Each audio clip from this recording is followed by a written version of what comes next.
Hey everyone, welcome to another weekly vlog. So I had a pretty normal week. Nothing too eventful happened. I had a good birthday, turned 30. Don't really feel older, um, but pretty decent week. Not too much to talk about in this vlog, but you know, I came up with a few things, kind of scraping the bottom of the barrel for topics, but first thing I want to show off a couple of posters I got at GameStop. First one is for The Witcher 3. I talked about this game in my last blog. Kind of a neat little poster. I'm not too sure I'm going to actually hang that up or not.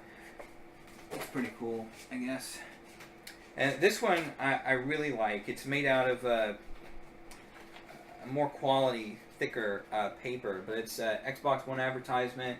We've got The Witcher 3, Wild Hunt there, Halo 5 Guardians, State of Decay, and Battlefield Hardline with the Xbox One logo at the bottom. Looks pretty cool. I like that a lot. This one I'm really happy about. On one side we have The Order 1886, and on the back we have Infamous Second Son. This is the side that's definitely going up on my wall. I just think that poster looks really cool. Alright, so next up, last week I talked about a TV show that I started watching and really enjoyed it, called The 100. This week I've got another show to talk about, and it is called Continuum. This is a Canadian show. It's a sci-fi kind of cop procedural show. It is about... It starts in the year, I think in the 2060s or 2070s, where corporations control everything. And this terrorist group known as Liberate, they're about to be executed. And somehow they've gotten a hold of a time travel device. They use that to go back in time to the year 2012. Now, a woman from the future actually gets caught up in this temporal wake. Her name is Kira Cameron, and she's a protector in the future, and that's basically cop. She's a cop from the future. So she's now in 2012 with the terrorist group Liberate, and she teams up with the local authorities to try to bring down Liberate. Now, what's cool about this show is in the future, this huge mega corporation called SadTech is run by a man named Alex Sadler. And he is, for all you X-Files fans out there, actually played by the cigarette-smoking man. But what's cool about that is, back in 2012, Kira Cameron actually teams up with a young Alex Sadler when he's like in his early 20s. And I just think that's a really cool dynamic, because you have the young Alex Sadler and trying to understand his older self, and there are some nice themes of destiny, and free choice and all that. But it does have some interesting takes on time travel, such as I guess it's called the grandfather paradox. If you kill your grandfather, then you will never exist. But it has an interesting take on that. And for all you Stargate fans out there, there are quite a few kind of cameos from Stargate alumni in the show. Some episodes are even directed by Amanda Tapping. So that's definitely something to be on the lookout for. But overall, I've really enjoyed the show. I just finished season 3 of it last night, actually, and I just read that there's going to be a 4th and final season. It's only going to be about 6 episodes long, but hopefully they'll be able to finish up the show in those 6 episodes. But yeah, it's definitely an enjoyable show. Check it out. Now, the final thing I want to talk about is Doctor Who. You guys know I'm a huge Doctor Who fan. I've got like a little over 60 Doctor Who DVDs up here on my shelf. Although I haven't really bought any recently. And the reason that is, I mean, these are, I mean, they're not exactly expensive. I mean, some of them you can get for, you know, $13, $15, $20, around that.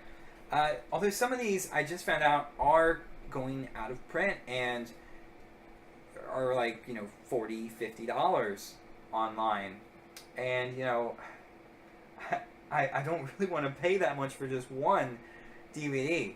Now, that's not to say that these DVDs are bad, because they're not. They put a lot of great work into these DVDs. Special features are fantastic. The work that they did on the video is just really well done. But my problem is like paying a certain amount for stories that aren't exactly that great. And this brings me to a video I made. I actually got it pulled up here about 2 years ago. Yeah, 2 years ago. March 1st, 2013. I talked about that, saying that, like stories like Destiny of the Daleks. Not a terrible story, but not a very good one. And Time Flight. They're just not good stories.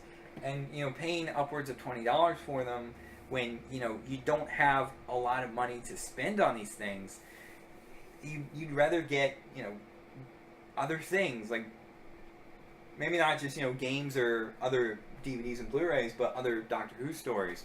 But anyway, so maybe I didn't explain it that well in the update video I did, but I got a comment, and I remember this comment just because it was just really funny to me. And I won't say who sent it, because, I mean, it was 2 years ago. Come on, there we go. And he commented on the video saying, "The reason you haven't been buying Doctor Who DVDs isn't because they aren't any good. It's because you're not a real fan." And he did Y-O-U-R instead of Y-O-U''re. And then he says, "You, sir, are a faker. There are plenty here on YouTube." Okay, you're calling me a faker. I love Doctor Who. And this idea that you have to buy every single bit of merchandise out there to be called a true fan is ridiculous. I mean, that is the no true Scotsman fallacy. And it's, if you like Doctor Who, you're a fan of the show. You can like it, you can be a casual viewer and be a fan of it, you can be a religious viewer and be a fan of it. That's why I hate this thing. It's kind of like, you're not a real gamer. You play mobile games, so you're not a real gamer. That's stupid. If you play a lot of games, if you play like Call of Duty games, you're a gamer. If you just play sports games, you're a gamer. If you just play mobile games, you're a gamer. Why there has to be some sort of, set definition for what something is, especially when it, it encompasses a wide and diverse range of people, is just ridiculous. But yeah, guys, that is it for my weekly vlog. As always, like the video, share it, and subscribe. Till next time.